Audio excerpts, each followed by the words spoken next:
É através deste formato de apresentação chamado Pecha Cucha que vamos falar sobre a moralidade administrativa, os conceitos que a envolvem e suas implicações no âmbito do direito administrativo.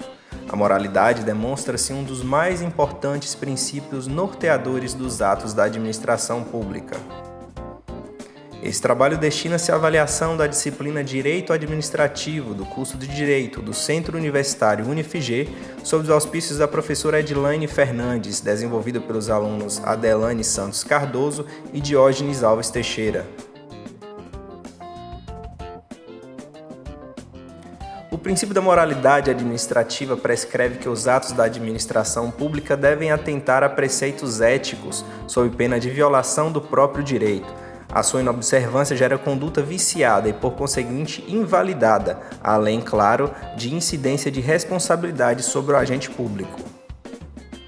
A doutrina não é pacífica no que diz respeito ao seu cerne, enquanto alguns doutrinadores defendem ser apenas uma característica derivada do princípio da legalidade, outros consideram o princípio autônomo, apoiando-se no disposto do artigo 37 da Constituição, que elenca juntamente com os demais princípios da administração pública. Aqui é imperioso dissecar sobre a licitude e honestidade como valores distintos de direito e moral. Como dimensões antagônicas, entende-se que nem tudo que é certo é devidamente moral. Daí a ideia de que a moral surgiu do direito público pelo exame jurisdicional do desvio de poder, como hipótese de ilegalidade. A exemplo das licitações, não é raro casos de conluios e conchavos formados entre os sujeitos de licitações que o fazem obedecendo o devido processo.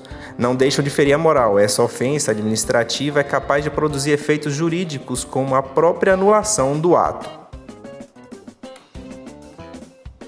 Não se pode negar o escopo não reduzido, mas mitigado da moralidade administrativa. Isso porque desvios como este são tidos apenas como moralmente incorretos e não como ato ilegal. Entretanto, não lhe prejudica o reconhecimento de princípio autônomo perante o direito. Ora, está na Constituição. É importante diferir a moralidade administrativa da moral comum.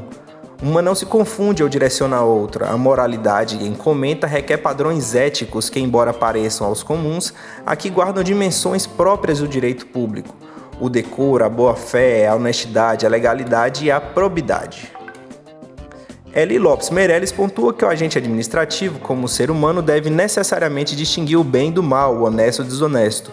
O agente público não poderá desprezar o elemento ético da sua conduta, não decidir somente entre legal e ilegal, o justo e o injusto, o oportuno e o inoportuno, mas também entre o honesto e desonesto.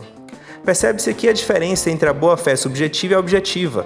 A boa-fé subjetiva direciona uma investigação sobre a real intenção e vontade do agente administrativo. Concerne ao reconhecimento ou desconhecimento do que aquele ato era ilícito ou não. Já na seara da boa-fé objetiva, o cerne da questão é o próprio comportamento do agente, desprezando a sua intenção.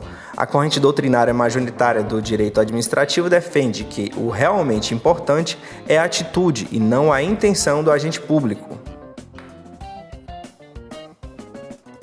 Com o intuito de proteger a moralidade administrativa, foram criados alguns instrumentos na legislação brasileira, dentre os quais os que merecem maior destaque são a ação popular, a ação civil pública de improbidade, controle externo exercido pelos tribunais de contas e as comissões parlamentares de inquérito.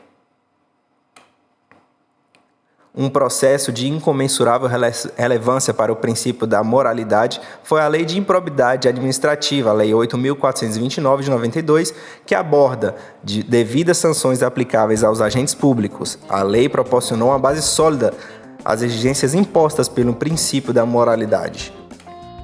Maria Silvia de Pietro remete à Constituição Federal, pontuando a importância do artigo 15, seu inciso 5º, que inclui que as hipóteses de perda ou suspensão dos direitos políticos, a de improbidade administrativa, e o inciso 53 do artigo 5º, que inclui o atentado à moralidade administrativa aos casos de cabimento de ação popular. Indubitavelmente, a moralidade administrativa está contida no direito, fazendo-se presente de maneira indissociável em sua aplicação e finalidade.